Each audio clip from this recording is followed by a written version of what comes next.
देखो डब्बों में कुछ बचा है क्या? किशोर और सुमन एक एक कर सारे डब्बे खंगालने लगे। उन्हें एक डब्बे में थोड़े से चने दिखाई दिए और दूसरे डिब्बे में बहुत ही थोड़ी सी सूजी। किशोर ने दुखी मन से कहा, तुम इन्हीं को पकाना शुरू करो, मैं भाग कर जाता हूँ।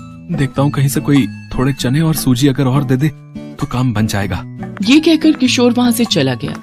सुमन ने माता रानी का नाम लेकर चूल्हे पर कढ़ाई चढ़ाई और जैसे ही उसने चने के डिब्बे से कढ़ाई में चने डालने शुरू किए, चमत्कार ही हो गया। चने के डिब्बे से चने गिरते ही जा रहे थे।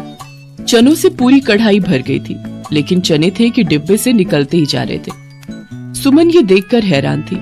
उसने मन में कहा, हे माता रानी, मुझे पता है कि ये आपने ही किया है। अब जब तक चने बनते हैं मैं दूसरी कढ़ाई में सूजी भुननी शुरू कर देती हूँ। जैसे ही दूसरी कढ़ाई में सूजी डालने के लिए सुमन ने सूजी का डिब्बा खोला तो फिर वैसा ही चमत्कार फिर से हुआ।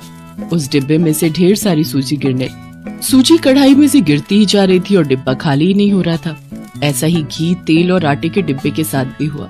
थोड़ी देर बाद सुमन ने कढ़ाई भर के चने, हलवा और पूड़ी बना दी।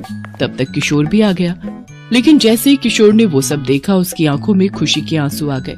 सुमन, ये सब कैसे? बताती हूँ। पहले आप मेरे साथ कन्याओं को भोजन करवाइए। सुमन और किशोर ने पूरी श्रद्धा के साथ कन्याओं का पूजन किया और फिर उन्हें भोजन कराया। और जब सारी कन्याओं ने भोजन कर लिया तो उसमें से एक कन्या उठी और देखते ही देखते माँ दुर्गा के साक्षात रूप में बदल गई और बाकी की 8 कन्याएं भी उन्हीं में समा गईं। ये देखकर सुमन और किशोर दोनों हाथ जोड़कर रोने लगे। माते धन्य हो गए हम दोनों, आपके साक्षात दर्शन पाकर हमारा तो जीवन ही तर गया मैया। मैं तुम दोनों से बहुत प्रसन्न हूँ। तुमने गरीबी और परेशानी में भी मेरी भक्ति नहीं छोड़ी। मैंने तुम्हारी परीक्षा ली और तुम दोनों उस पर खरे उतरे। माँ, वो चमत्कार वो आपने ही किया था ना? हाँ पुत्री, और अब वो चमत्कार सदा के लिए तुम्हारे साथ है। तुम्हारे बर्तन कभी खाली नहीं होंगे।